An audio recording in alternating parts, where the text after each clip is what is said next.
Kita juga sekaligus ingin mengangkat ya usaha-usaha yang istilahnya baru berkembang, sehingga kami menyediakan sebuah website yang setidaknya mudah mudah untuk dikonsumsi kontennya.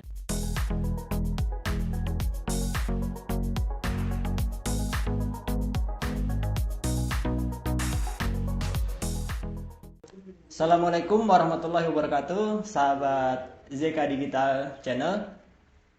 Alhamdulillah kita dapat bertemu pada edisi spesial kali ini. Dan insya Allah di sini saya tidak sendiri, saya ditemani bersama dengan salah seorang tim juga dari ZK Digital pada bagian divisi develop website. Di sini ada Mas Rizky. Assalamualaikum Mas Rizky. Waalaikumsalam warahmatullahi wabarakatuh. Assalamualaikum semua. Dan insya Allah di sini nanti kita akan berbincang-bincang atau ngobrol seputar terkait pengalamannya Mas Rizky itu kan dalam pembuatan website di ZK Digital. Karena kita dan sahabat ZK juga tahu bahwasanya saat ini kebutuhan website itu sangat diperlukan atau meningkat lah. Untuk khususnya untuk pemasaran digital atau digital marketing. Jadi kita bisa berbincang-bincang.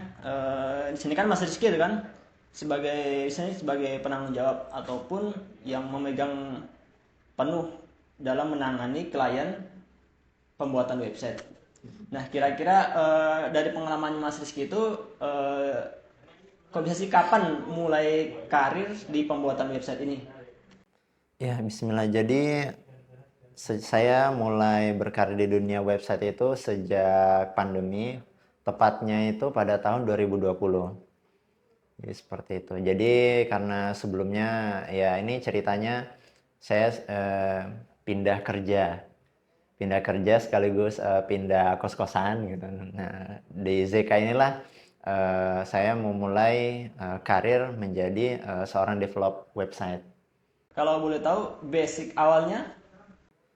Kalau basic awalnya ya nggak tahu sama sekali website. Saya tahunya website itu pakai coding.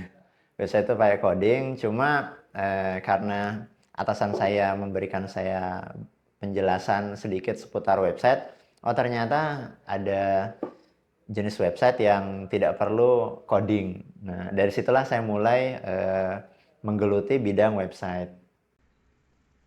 Oke, dari pengalamannya Mas Rizky itu kan yang sudah dilalui selama ini itu kan, bagaimana sih terkait kan sebagai penanggung jawab itu kan, bagaimana peran dan tanggung jawab Mas Rizky itu dalam tim pada suatu pengerjaan website?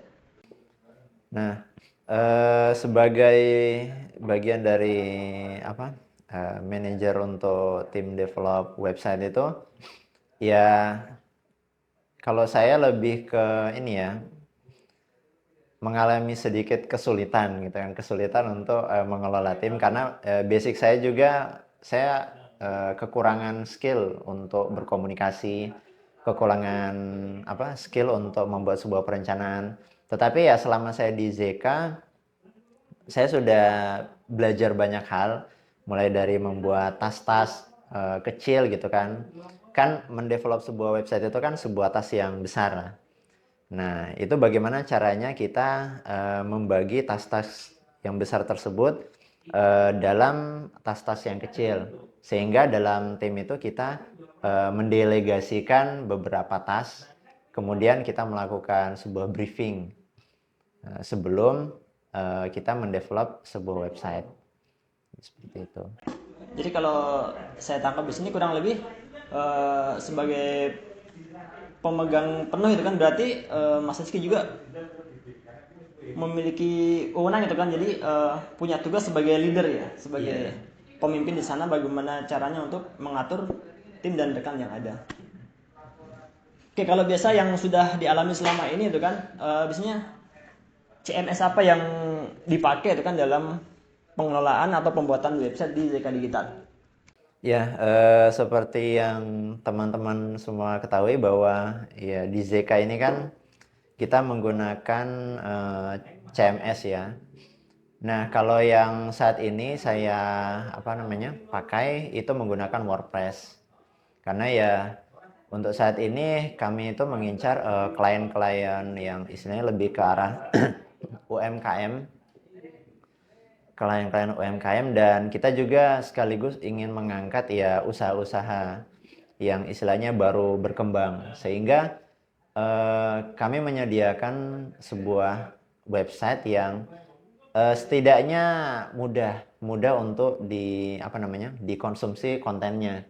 Nah, kami juga berusaha untuk ya menyediakan website yang bisa mudah untuk diakses, cepat untuk diakses ya, istilahnya tidak lambat. Jadi kami berusaha menggunakan WordPress gitu kan. Kami memilih WordPress sebagai medianya. Oke, kan kita ketahui bahwasanya yang pernah saya baca juga kan bahwasanya penggunaan website itu cukup banyak juga di seluruh dunia. Jadi makanya kenapa WordPress salah satu juga CMS yang menjadi favorit banyak orang untuk dalam membangun website. Nah, selain bicara tentang CMS itu kan ada juga sebagai support pendukungnya yaitu website builder. Nah, mungkin Mas Rizky sudah pernah dengar kan? Terkait dari banyak sekian website builder, apa saja yang pernah dicoba dan website builder apa yang menjadi favorit dari Mas Rizky sendiri dalam penanganan yang pernah dilakukan? Ya, selama saya di ZK Digital itu banyak sekali builder yang saya coba, ya cukup banyak. Tapi yang pertama kali awal saya berkarir di dunia website itu saya menggunakan Divi Builder, kemudian ada juga WP Bakery, kemudian juga ada Elementor dan GeneratePress, atau ya biasanya orang-orang juga menambahkan ada GenerateBlock. Nah, builder-builder tersebut ya ini ya, yang paling saya suka saat ini itu masih Elementor. Seperti itu. Karena mungkin ya karena memang saya seorang desainer grafis juga. Karena saya seorang desainer grafis, nah saya punya karakter yang tidak ingin yang mainstream, sukanya anti mainstream, sukanya yang custom, sehingga kalau misalnya website visual buildernya itu tidak bisa memenuhi keinginan saya, nah itu saya agak sedikit ya frustasi gitu. Jadi sebenarnya nggak bebas ya? Iya, tidak bisa bebas gitu. Dan berarti ketika basicnya adalah desain grafis, berarti sudah ini apa? Dari segi UI-nya itu bisa sudah tahulah bagaimana mengatur layout, tata letak, dan dari sana bisa saya dapat mengembangkan kan antara dikolaborasikan antara UI sama UX-nya. Menarik. Lalu berikutnya dari pengalaman yang sudah dilalui dari Mas Rizky sendiri terkait bagaimana mengukur keberhasilan suatu proyek yang ditangani bersama timnya itu seperti apa, Mas? Salah satu faktor yang membuat ya keberhasilan project itu bisa tuntas, selesai atau komplit lah lebih tepatnya, itu adalah ketika klien itu puas. Karena kami selalu menjadikan ya respon dari klien itulah yang menentukan ya kualitas ZK Digital. Nah, maka kami selalu meminta masukan gitu kan dari klien kami setelah project yang sudah kami kerjakan itu selesai. Kemudian ya kami melakukan ya improvisasi, evaluasi, dan yang terpenting adalah tanggung jawab. Karena kan project website ini kan ya saya dan tim yang mengerjakannya. Maka ya kami juga bertanggung jawab untuk memastikan ya semua alur project itu berjalan dengan lancar. Kalau selain pembuatan website kan di ZK Digital juga ada layanan optimasi SEO itu kan. Pasti antara keduanya, antara optimasi SEO dengan pembuatan website itu saling terkait lah. Jadi nggak bisa lepas satu sama lain. Kalau dari pendapat Mas Rizky, seberapa penting sih optimasi SEO pada pembuatan website? Oke, kalau bicara tentang seberapa penting, sangat penting. Sangat penting. Karena disitulah letak persaingan antara pemilik usaha. Usaha satu dengan usaha lain, gitu. Kalau saat ini kan yang kita tidak hanya bertanding soal apa ya, traffic website, tidak hanya bertanding berlomba terkait dengan kualitas produk, tetapi kita juga bertanding tentang traffic. Maksudnya seberapa apa ya, viralnya gitu kan website yang sudah kita buat gitu. Karena kan memang yang kita tahu kan algoritma Google gitu kan, itu selalu berubah-ubah gitu kan. Nah, itu memancing kita untuk semakin kreatif gitu kan, untuk mengembangkan ya kualitas konten sebuah website. Jadi ya kalau ditanya SEO itu penting, ya sangat penting gitu. Berarti ada sangat keterkaitan. Jadi ketika pembuatan website sudah dilakukan dan sudah SEO friendly, itu akan mudah dioptimasi ya, gampang seperti itu. Jadi ketika tinggal optimasi konten ya, sehingga harapannya website tersebut dengan konten yang ada lebih mudah untuk mendapatkan peringkat terbaik pada mesin pencari. Seperti itu ya.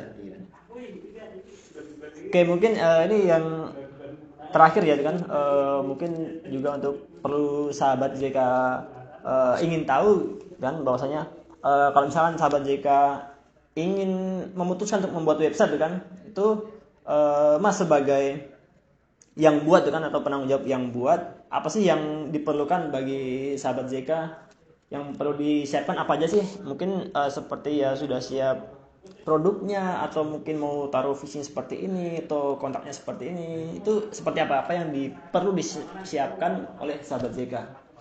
Untuk teman-teman yang baru pertama kali ingin membuat website, pastikan dulu apakah produk atau layanan jasa teman-teman itu cocok untuk dijadikan website. Karena tidak semua layanan, tidak semua produk itu bisa di-websitekan. Ya sebenarnya kalau dibilang bukan tidak bisa sih, bisa, cuma cocok atau tidak cocok saja. Jadi seperti itu. Ya kalau mau dipaksakan, aksinya cocok-cocok saja. Karena kan ini terkait persaingan. Nah, kalau untuk persiapannya yang jelas adalah teman-teman harus tahu untuk apa sih bikin website gitu kan. Itu hal yang paling mendasar gitu kan. Orang membuat sebuah website itu punya niat macam-macam gitu kan. Ada yang untuk portofolio, ada yang sekedar apa ya? Ya hanya ingin punya-punya saja, ada juga yang ya niatnya untuk jualan. Nah, biasanya kalau untuk jualan, maka dia mendapatkan beban tanggung jawab untuk menjaga website agar tetap terawat. Karena ketika kita membuat sebuah website, ya kita tidak hanya sekedar membuat, habis itu kita lepas gitu, tidak gitu kan. Kita juga harus memantau, gitu. Memantau kondisi website kita. Yang jelas adalah kalau untuk teman-teman ingin mendevelop sebuah website, yang harus teman-teman tanamkan adalah jangan berhenti belajar. Gitu. Jangan berhenti belajar, selalu melakukan perbaikan. Karena dari perbaikan tersebut, ya kita akan terupgrade skillnya. Gitu. Khususnya dalam develop website.